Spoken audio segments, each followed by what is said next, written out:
नमस्कार, मैं हूं प्रियांशु शेखर और आप देख रहे हैं जनचर्चा टीवी। कुछ महीने पहले ही हमने देखा था कि होमगार्ड का कितना बड़ा जो समर्थक के लोग थे वे प्रदर्शन कर रहे थे। लगातार सरकार से ये मांग कर रहे थे कि हमें नियमित ड्यूटी दी जाए, मानदेय है उसे बढ़ाया जाए। और काफ़ी लंबे समय, लगभग 1 महीने बाद सरकार उनकी कुछ बातों को मानी थी और राजीव तिवारी जी के नेतृत्व में वो आंदोलन चला था।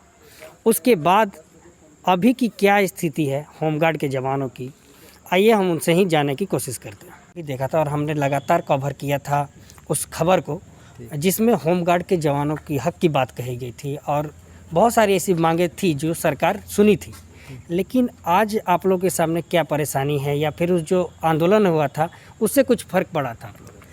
आंदोलन में हम लोग को तो फ़र्क तो नहीं पड़ा, लेकिन अब वो तो बात तो ऐसे हुआ कि सरकार बोली थी ना कि हम 2 महीने के बाद में कि आप लोगों का हम भुगतान बढ़ा देंगे। तो अभी तो खैर उसको नहीं कर सकते हैं, लेकिन हम लोग फ़िलहाल का बोल रहे हैं अगला 20 से हम लोग का ना दिसंबर पैसा अभी देखिए रांची से CHC से बोल रहे हैं कि हम लोग यहाँ के जवान है, 4 जवान हैं, हम लोग को पेमेंट अभी तक नहीं मिला है। यानी पहले का मिला था, अभी हाल में आपका पेमेंट नहीं? हाँ, अगला 20 का नहीं मिला है। मान 9 महीना लगभग हो रहा है, हम लोग को पेमेंट का कोई ठिकाना नहीं है। क्या कि हम लोग का खेती बाड़ी का दिन है, सीजन है, रोपा डोपा रोपने के लिए हम लोग के पास पैसा नहीं है। हम लोग का क्या करें? हम लोग तो कुछ किसके पास जाएं? हाँ, तो जो आपको यहाँ पे नियुक्त किए हैं, जिन्होंने रखवाया है, उनसे किसी अधिकारी से बातचीत हुई थी? बातचीत हुई तो हम लोग ऑफिस जाते हैं तो बोलता है कि जाओ रिम्स से बात करो। हम तो यहाँ से लिख पढ़ के भेज देते हैं, तो देने वाला तो रिम्स है, हम तो कुछ नहीं है। नई ड्यूटी मिल रहा है तो छोड़ो, हम लोग का ऑफिस से तो यही बोलता है। यानी उनका यही कहना है कि अगर आपको ठीक है मानदेय नहीं मिल रहा तो आप ड्यूटी भी छोड़ दीजिए। हाँ, लेकिन हम लोग का यही कहना है कि आप 8-9 महीने पैसा नहीं मिला है तो छोड़ देंगे तो फिर हम लोग फंस जाएंगे।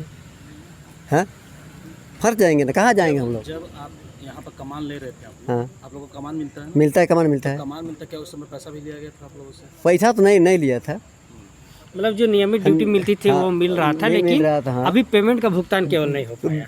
बाकी बात अथी पेमेंट वही महीना का थी, वो नहीं भुगतान नहीं मिला है। 9 महीने से आपका पेमेंट नहीं मिला है।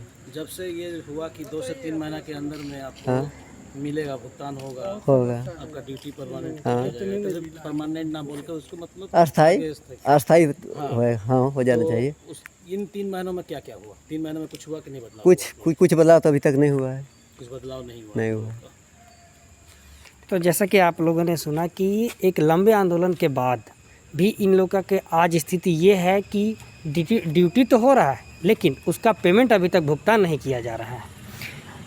राजीव तिवारी जी के समय में जो हुआ था और उस समय ऐसे लोग को उम्मीद बनी थी कि हाँ हमारे पक्ष में कोई है जो बोल सकता है, लेकिन उस आंदोलन के बाद भी इन लोगों का ये हाल है।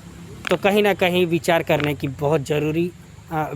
की आवश्यकता है सरकार को भी और संगठन को भी, क्योंकि उनके नेतृत्व में ही इन लोगों का जो आजीविका है और ये लोग सपोर्ट करते हैं और अपने संगठन को मजबूत देते हैं। और अगर वही संगठन इनकी बात नहीं सुनेगा तो फिर ये कहाँ जाएंगे? कैमरामैन विवास के साथ मैं प्रियांशु शेखर, जनचर्चा टीवी, रांची।